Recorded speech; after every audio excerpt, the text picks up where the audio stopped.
Aku mendengar suara dentuman yang keras saat aku membuka mataku. Sepertinya peti kokoh yang menyegelku ini telah rusak. Apa ada orang yang sengaja melakukannya? Atau ini hanya kehendak alam? Lebih baik aku keluar dari peti ini dan mengisi perutku. Aku akan makan sesuka hatiku. Aku makan, dan makan. Karena itu satu-satunya kebahagiaanku.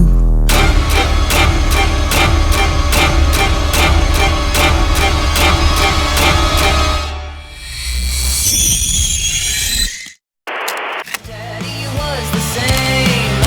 I wouldn't take a lucky break if you rubbed it in my face.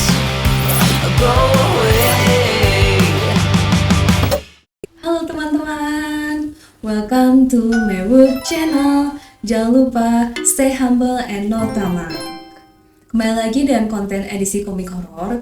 Dan hari ini aku bakal ceritain sama teman-teman tentang komik teraneh dan tersurrealis yang pernah aku baca, yaitu Bibliomania. Nah, di sini teman-teman ada yang pernah dengar dengan istilah bibliomania? Bibliomania itu adalah seseorang yang cenderung atau terobsesi dengan yang namanya buku. Sampai-sampai dia tuh gila banget dan pengen ngoleksi semua buku yang ada di seluruh dunia. Pokoknya dia pengen tahu aja, kepo banget itu, senang sama buku, tapi dalam batas yang tidak normal. Kemudian, komik Bibliomania ini adalah sebuah manga psikologi horor yang terdiri dari 12 chapter, tuliskan oleh Orval dan diilustrasikan oleh Machiro. Manga ini terbitkan dari September 2016 hingga April 2018. Komik ini juga menunjukkan tema konsep cerita seperti Alice in Wonderland, tapi genrenya dark fantasy. Tema ceritanya sendiri berputar pada keinginan untuk kabur dari realita dan ingin hidup di dunia khayalan sendiri. Uniknya, Bibliomania ini dibaca dengan urutan ala komik barat, jadi dari kiri ke kanan. Oke teman-teman, disclaimer, sebelumnya aku sudah merangkum ceritanya menjadi lebih singkat, jadi aku bakal sambil bacain ke teman-teman, dan aku juga bakal taruh si potongan komiknya di sini juga. Nah, kira-kira cerita Alice in Wonderland versi Bibliomania ini kayak gimana ya? Yuk kita langsung meluncur ke alur ceritanya. Cerita berlanjut dengan terbangunnya seorang anak gadis kecil yang bernama Alice di sebuah ruangan putih yang sangat luas. Di tangan kirinya terdapat angka 431 dan di depannya ada sebuah pintu dengan angka 430. Gadis itu menjadi kepo dan ketika dia mau buka pintunya, tiba-tiba ada seonggok makhluk aneh muncul di dekatnya. Makhluk itu menyambut Alice dan memperkenalkan dirinya sebagai Serpent. Serpent ini adalah pemilik manor. Serpent menjelaskan secara garis besar aturan selama tinggal di manor. Serpent minta Alice untuk menunggu di ruang manor hingga pesta dimulai. Dia juga menambahkan kalau Alice gak bakalan bosan nunggu di dalam ruangan manor karena semua keinginannya bisa dikabulkan, apapun itu. Perut Alice pun berbunyi, krok, dan Serpent menjitikkan jarinya. Tiba-tiba muncullah kue stroberi raksasa yang gede banget dan itu menghiasi semua kamar Alice. Kemudian, Serpent meninggalkan Alice karena dia harus melayani pengunjung manor yang lain. Serpent meninggalkan Alice agar tidak meninggalkan ruangan manornya sendiri. Dan selanjutnya, kita balik lagi pada pemandangan kota yang sudah hancur lebur. Sama seperti pada bagian prolog komik ini. Tampak Alice sedang berjalan sendirian menelusuri kota. Dia menemukan sebuah boneka, tapi terdistraksi ketika dia mencium sebuah aroma. Panel di mana boneka tersebut dihinggapi oleh kubu-kubu ini, itu benar-benar foreshadowing bagaimana ending komik Bibliomania ini. Siapin hati kalian sampai akhir pokoknya. Di ruang 431, Alice sudah menghabiskan kuenya sampai bersih banget. Alice yang memang sudah kepo sejak awal, tetap menghampiri dan membuka pintu 430. Ketika dia melangkah masuk, tangannya seketika membusuk menjadi stroberi sama seperti yang dia makan sebelumnya. Tiba-tiba Serpent datang dan berteriak, Alice jangan! Dan kemudian membawa Alice kembali ke dalam ruangan. Serpent menjelaskan kalau kita semakin jauh dari ruangan kita sendiri, maka tubuh kita perlahan-lahan akan membusuk yang bisa berujung kematian. Serpent juga menjelaskan kalau setiap ada pengunjung baru, maka ruangan baru juga tercipta. Terus, ketika angka pengunjung manor sudah mencapai angka 666, maka pesta hari jadi Manor ini bisa dilaksanakan. Terlebih lagi, semua tamu atau pengunjung yang menghadiri pesta itu bakalan terjebak selamanya di dalam Manor ini. Serpent terus-terusan menyarankan Alice untuk stay di ruangannya karena kehidupan di dalam Manor ini jauh lebih baik daripada kehidupan di dunia nyata yang kerap dipenuhi oleh konflik dan keterbatasan. Tapi karena Alice terlihat tidak antusias, akhirnya Serpent ini nge-spill cara untuk keluar dari Manor. Serpent berkata, kalau kau ingin kembali ke duniamu, maka kamu harus ke ruangan 000. Di mana ruangan tersebut adalah ruangan pertama yang tercipta dalam Manor. Tandanya Alice harus melewati ruangan sebanyak 431 ruangan untuk bisa keluar. Tanpa memperdulikan omongan Serpent, Alice langsung gas aja pergi keluar dari ruangannya. Panel berikutnya, kita kembali dengan Alice yang sedang berjalan santai melewati runtuhan kota sambil mengikuti sebuah aroma. Sniff gitu. Alice tampaknya menggunakan sumber aroma tersebut. Selanjutnya, Alice yang berada di Manor pun akhirnya sampai di ruangan 430. Alice disambut dengan ruangan yang dipenuhi dengan semacam bangunan kuil Buddha. Di tengah ruangan terdapat sebuah singgasana yang diduduki oleh sebuah entitas. Sebuah mesin berbentuk orang yang menggunakan wardrobe kabuto atau seragam yang biasa digunakan sama samurai ketika perang. Jadi kayak full armor satu badan gitu loh guys. Di salah satu tanduk kabutonya terdapat angka 430, yang berarti sosok ini adalah penghuni ruang 430. Ini emang aneh banget. Aku juga sulit banget untuk mendeskripsikan ini tuh ruangan apa ya gitu. Tapi sepengetahuan aku, ya seperti yang aku udah sebutin tadi, ini tuh kayak seragam full armor yang digunakan para samurai ketika akan berperang. Kita sebut saja sosok ini dengan sebutan Kabuto. Kabuto ini menyuruh para pasukan untuk menjalankan mesinnya. Para pasukan ini menggunakan topeng seperti topeng Noh. Jadi topeng yang sering kita lihat atau temuin di teater Jepang. Mesin pun berjalan dan tampak seperti membawa orang. Jadi mesinnya tuh kayak jerak kayak gitu. Kalau kalian pernah nonton Monster Inc, ingat nggak scene di mana Sally, Mike itu lagi membawa si ibu kabur dari Randall di ruangan pabrik mereka yang dipenuhi banyak pintu. Nah, si sistem mesinnya tuh mirip-mirip kayak gitu.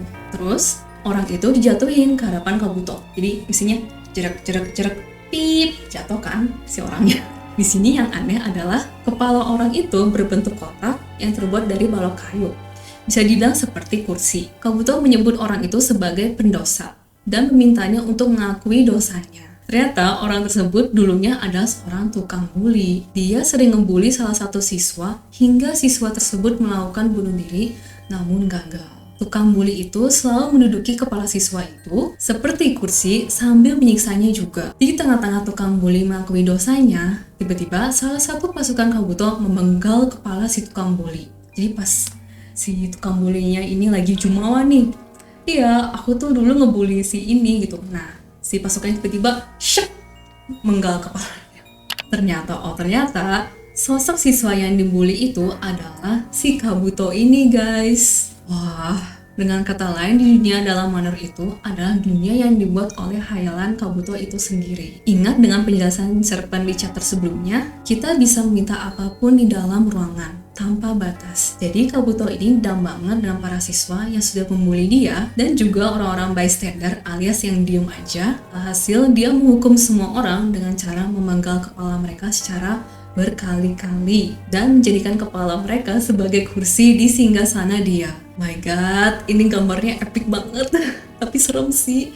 Ilustrasinya tuh surrealis, epic, tapi serem juga kayak gitu.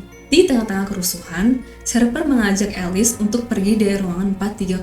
Tapi di sini yang bikin aneh dan merinding, si karakter Alice ini respon dia selama menyaksikan kejadian-kejadian itu, dia cuma ketawa kayak hihi gitu loh, seolah-olah dia enjoy dengan apa yang dia lihat. Kalian patut mencurigai karakter Alice ya guys.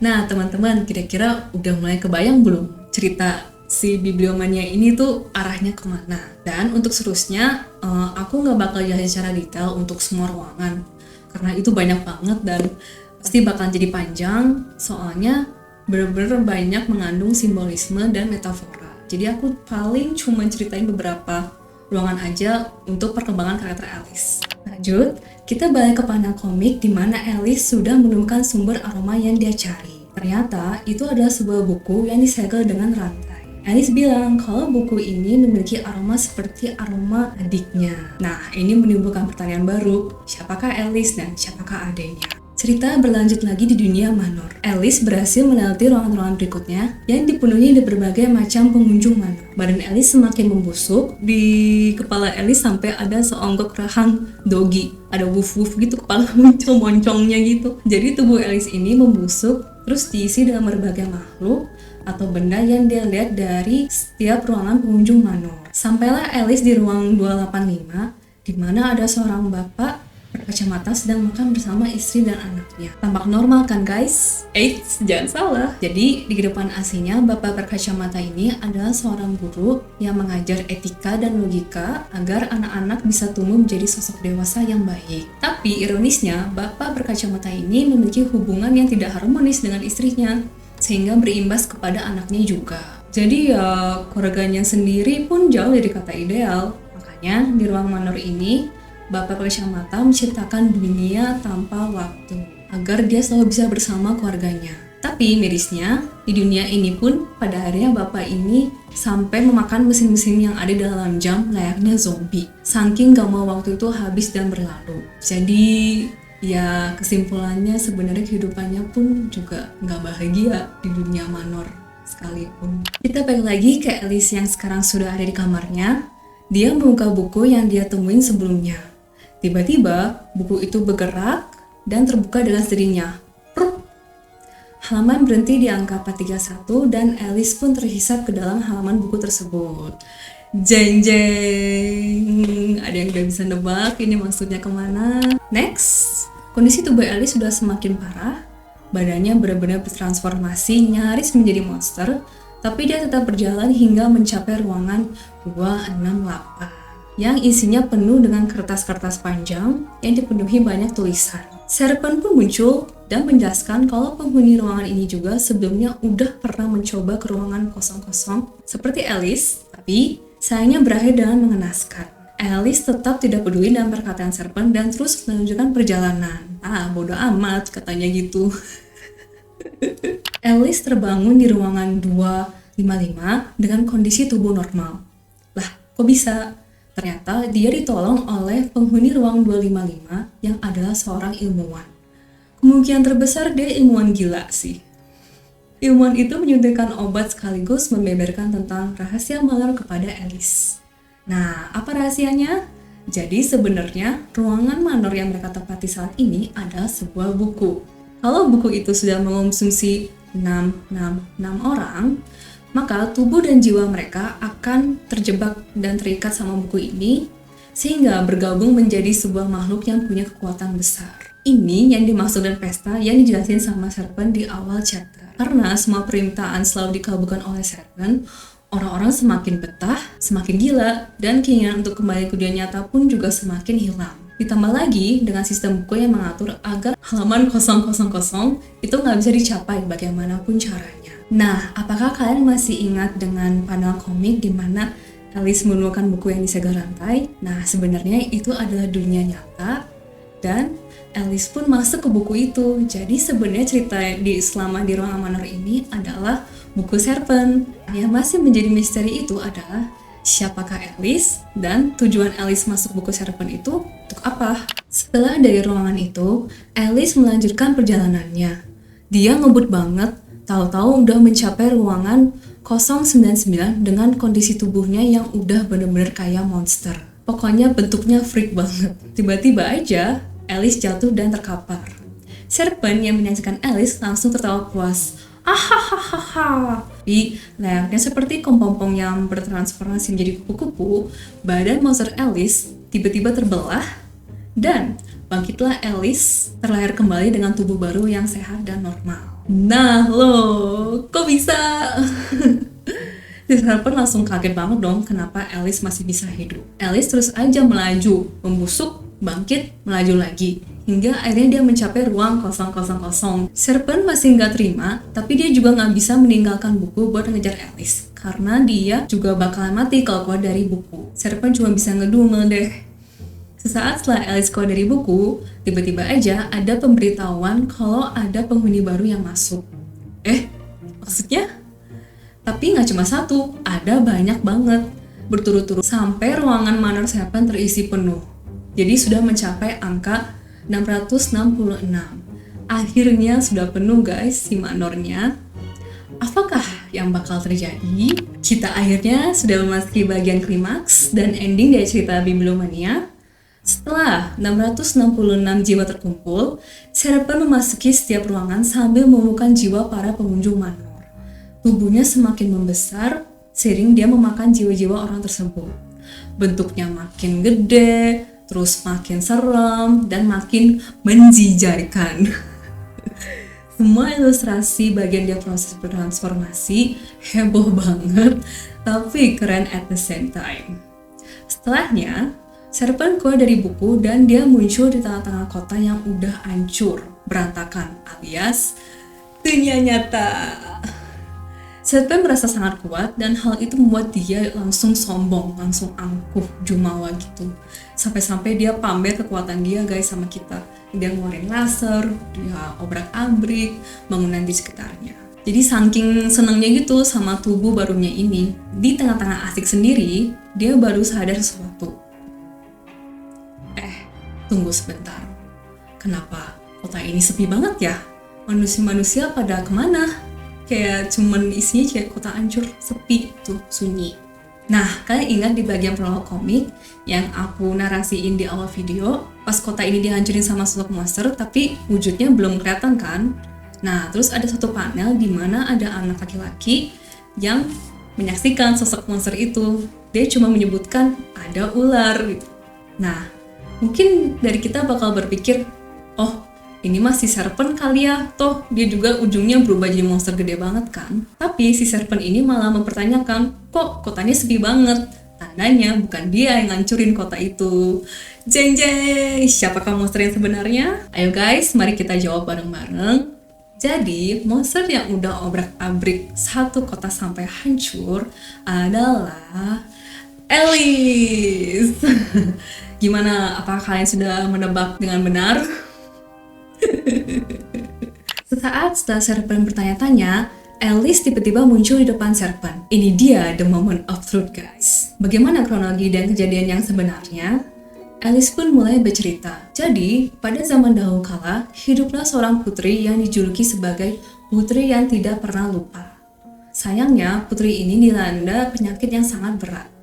Sejak lahir, demamnya nggak pernah turun, nggak pernah sembuh. Satu-satunya hal yang bisa menghiburnya adalah dengan membaca buku. Kenapa putri ini dijuluki sebagai putri yang tidak pernah lupa? Ternyata, putri ini punya skill yang luar biasa. Dia punya ingatan yang super kuat. Saking kuatnya, dia dengan gampangnya bisa menyerap banyak informasi. Otomatis, dia semakin terobsesi sama buku sampai minta dibawain segala jenis buku dari seluruh dunia. Saking udah gak bisa nampung semua informasi, akhirnya putri ini mutusin buat nuangin semua informasinya menjadi sebuah buku. Intinya, putri ini pengen ciptain buku tergege sepanjang masa. Project ini pun dibantu oleh pihak pemerintah dan dikembangin bersama. Buku ini dinamai sebagai The Book of Truth. You don't say banget sih sebenarnya namanya. Proyek The Book of Truth pun selesai, dan ketika putri menyentuh buku ini, yang terjadi adalah malapetaka bagi para umat manusia di negara tersebut. Putri ini bermutasi dan berubah menjadi sosok monster yang sangat mengerikan. Dia memakan semua orang-orang yang berada di sana. Kekuatan The Book of Truth ini bisa menyalin semua ingatan dan emosi manusia secara otomatis. Akhirnya, sisa orang-orang yang masih hidup, mereka segera menyerang putri dengan menggunakan peluru biblioklastik. Jadi peluru itu khusus buat menjatuhkan si putri monster ini. Kemudian menyegelnya dalam peti inferno. Petinya tuh gede banget kayak kepompong, entah ini sengaja atau enggak ya. Perangnya pun akhirnya selesai. Dari peninggalan terakhir catatan putri, pihak pemerintah pun nyobain bikin versi KW-nya dari The Book of Truth ini. Tapi ya, yang namanya KW ya gak akan pernah sebagus dan segege yang original. Mereka mempergunakan buku KW ini sebagai senjata perang. Udah mah KW dipakainya buat tujuan yang gimana gitu. Sayangnya, negara oposisi menyabotase lab penelitian dan produksi bukunya. Jadi sebagian besar buku KW pada hancur terbakar. Nah, buku punya Serpent ini juga merupakan salah satu buku KW-nya dari The Book of Truth yang masih tersisa. Itulah kenapa buku ini nggak ada pengaruhnya sama Alice. Jadi makanya walaupun tubuhnya busuk, dia bisa bangkit kembali. Karena Alice adalah kreator original dari The Book of Truth. Setelah kerusuhan yang terjadi, lama-kelamaan orang-orang mulai pada lupa sama keberadaan si putri monster ini. Padahal dia disegel di dalam peti inferno yang segede gabah di tengah kota. Pas orang pada lupa ya, kayak lihat itu mungkin aman gitu kan, merasa aman. Suatu hari setelah sekian tahun lamanya, tiba-tiba petir menyambar peti inferno hingga ada lubang. Oleh karena itu, Alice pun kembali bangkit. Part inilah yang bersambung ke bagian prolog komik. Jadi sudah dijawab ya teman-teman. Sosok monster yang melahap orang-orang di awal komik dan sampai ngancurin kota itu adalah Alice. Baik lagi ke masa sekarang, setelah Alice selesai berdongeng, dia langsung cengol sama si Serpent. Kayak, lu kira lu doang yang spesial? Lu kira lu doang yang satu-satunya buku? Alice pun langsung bertransformasi menjadi monster The Book of Truth. Ini lihat deh guys, ada sayap kupu-kupu tapi badannya seperti ular. Cantik, beauty, tapi dark gitu vibes-nya. Tapi ini gambarnya keren banget, aku suka sih bagian ini. Next, endingnya adalah Serpent pun ya, dia musnah karena semua jiwa yang ada di dia telah diserap oleh monster Alice ini. Dan ada satu kalimat yang bikin aku pas baca, antara miris dan kasihan. Sedih juga, karena kalau dipikir-pikir kan di satu kota itu udah sepi ya, tandanya kan semua manusia udah hilang gitu, udah diserap sama monster Alice. Tapi si monster Alice ini bilang, ya tujuan dia menyerap semua informasi, emosi, dan jiwa manusia dan mengubahnya menjadi kata-kata itu karena ya itu sumber kebahagiaan dia. Tapi kalau semua manusia udah gak ada, gimana dong? Dia harus kemana? Ya, jadi seperti itu endingnya komik Bibliomania. Gimana guys? Apakah kalian suka dengan komik yang seperti ini? Yang surrealis dan aneh, horor tapi beauty at the same time? Ya, tapi jujur aku saking tertarik sama komik ini, aku baca dalam waktu kurang dari sejam. Karena emang chapternya tuh pendek, jadi menurut aku kalau kalian naik kereta cepat siwus terus baca komik ini ya langsung beres sih kayaknya dalam satu waktu kayak gitu. Sekian dari aku hari ini, semoga kalian suka. Ya, sampai ketemu kalian di video yang berikutnya. Bye bye. Salam Bibliomania. Tapi jangan sampai jadi Alice.